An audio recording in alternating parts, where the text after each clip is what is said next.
Mesdames et messieurs, en voici votre grade et qualité respectifs. Tout protocole étant respecté, et surtout à vous tous, chers amis et chers amis. Alors, merci tout d'abord de m'avoir invité, mais aussi félicitations à celles et à ceux qui ont eu l'idée d'organiser cette cérémonie à quelques heures de notre présence sans doute sur la nécropole de Jean-Blount-Chastre. Alors, c'est très important, cette cérémonie. Et c'est vrai qu'avec Ahmed, on a beaucoup travaillé. C'était un ami en quelque sorte. Et depuis le début, on a eu cette grande complicité, cette grande volonté de faire découvrir, quelquefois, de faire retrouver d'autres fois une réalité physique, du sacrifice consenti par des militaires qui n'étaient pas nécessairement venus sur base volontaire dans notre pays, parce que finalement, il y a des militaires qui vont à la guerre heureux, il y en a d'autres que l'on contraint à entrer en guerre. Et donc, on m'a demandé un jour comment je connaissais cette nécropole. C'est simple. Je suis né dans le village à côté. Et quand j'étais petit, j'allais au cimetière un peu plus haut, où mes familles sont enterrées, je m'interrogeais de savoir pourquoi il y avait un cimetière différent. Et au fil du temps, on m'a expliqué l'histoire. Au fil du temps, le fossoyeur de l'époque, en quelque sorte, qui était un ami, m'expliquait en disant « c'est quand même incroyable, c'est toujours les Français qui viennent, et il y a beaucoup d'autres qui sont morts ici, et il n'y a personne qui vient parce qu'on ne le sait pas. » Alors je me suis dit, ben voilà, on va travailler à faire reconnaître ce lieu de mémoire. Au début, ce n'était pas facile, parce que, les plus anciens s'en souviendront, il y avait un comité franco-belge, très militaire. Ah, ça c'était clair. La preuve, c'est que chaque année, on nous donne pratiquement le même discours un grand nombre d'années, avec tout le déplacement des véhicules, des troupes, etc. On ne parle pas assez de l'humain. C'est là-dessus qu'on veut mettre l'accent dans une cérémonie comme celle-ci.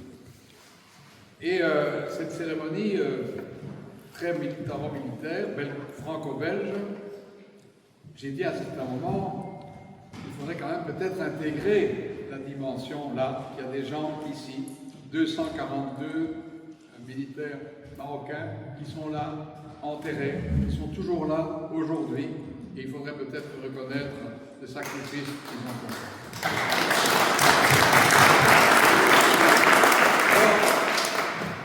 Pas facile, parce que, vous comprenez, j'étais militaire, et c'était même religieux, parce que il y avait l'évêque des armées françaises qui était, par exemple, qui prenait la parole après l'ambassadeur de France, il prenait la parole devant les autorités belges, et puis effectivement c'était terminé. Alors j'ai dit, les mandats successifs m'ont aidé à puisque quelque part, quand on devient ministre et de la Régie des bâtiments et après ministre de la Défense, ça facilite les relations et ça permet de faire bouger les choses.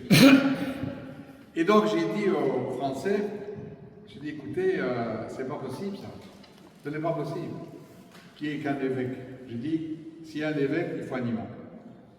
Eh bien, résultat, ils ont supprimé l'évêque.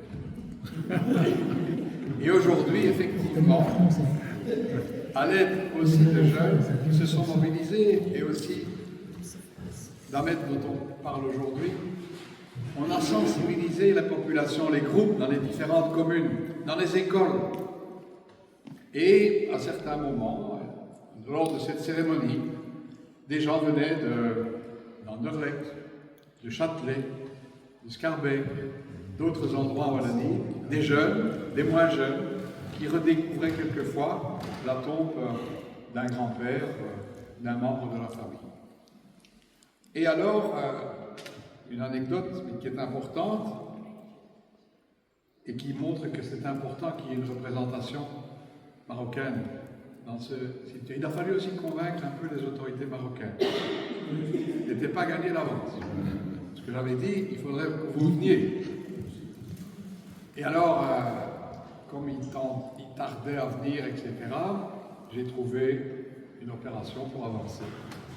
Macky Sall était président du Sénégal. Et j'ai rencontré Macky Sall. Je lui ai dit, vous savez, Président, il y a 2 militaires sénégalais qui sont toujours dans ce cimetière à Chastre.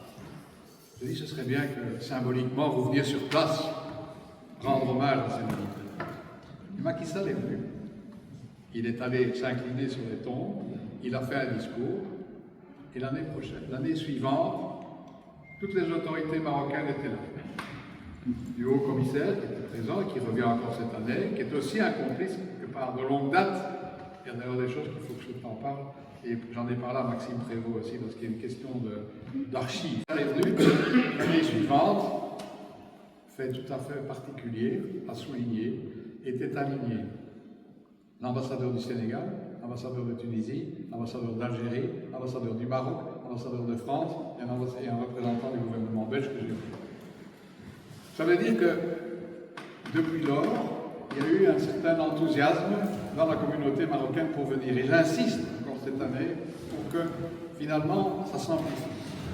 Il y a quelques jours, quelqu'un ici présent dans la salle, n'est-ce pas, faut toujours souligner le travail fait par les uns et les autres, est arrivé avec les étudiants de Rive-Gauche.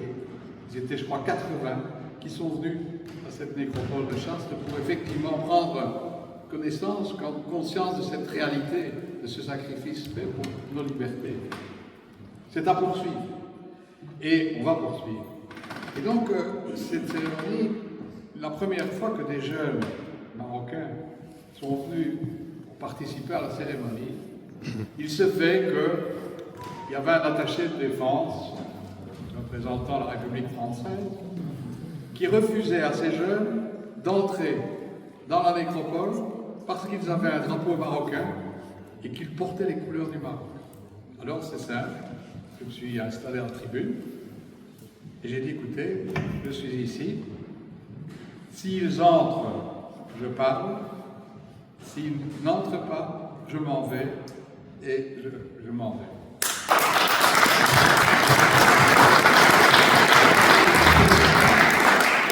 Résultat, les jeunes sont entrés, avec les drapeaux, etc.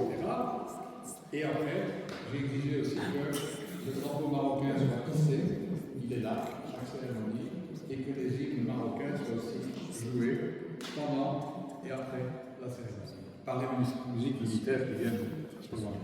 Et elles reviennent indépendamment de la présence. Et ça fait une victime, ça. En sortant du cimetière, j'ai dû attacher de défense, vous, lundi, vous êtes à Paris.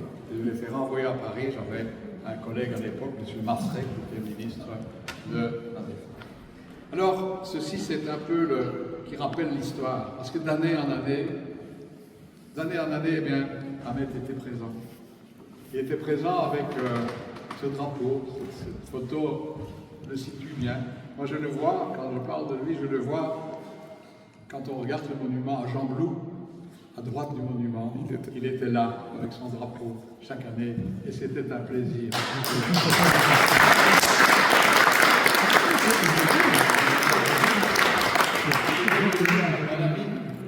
Un ami, jusque finalement, quelques années sans doute avant de mourir, il est venu avec vous à la maison. Il est venu m'apporter un figuier. Et alors il a voulu aller planter le figuier là où on considérait que ce figuier allait bien produire. Et effectivement, depuis lors, chaque année, le figuier produit beaucoup. Et chaque fois que je vais les chercher, ces figues, je pense à lui et je regarde en disant, où qu'il soit.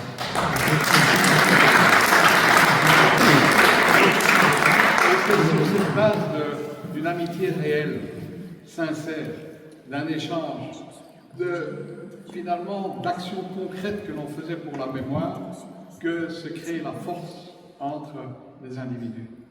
Et c'est ça qui doit nous permettre de continuer à travailler de la sorte et surtout à sensibiliser les jeunes, qu'ils soient ici ou qu'ils soient là-bas.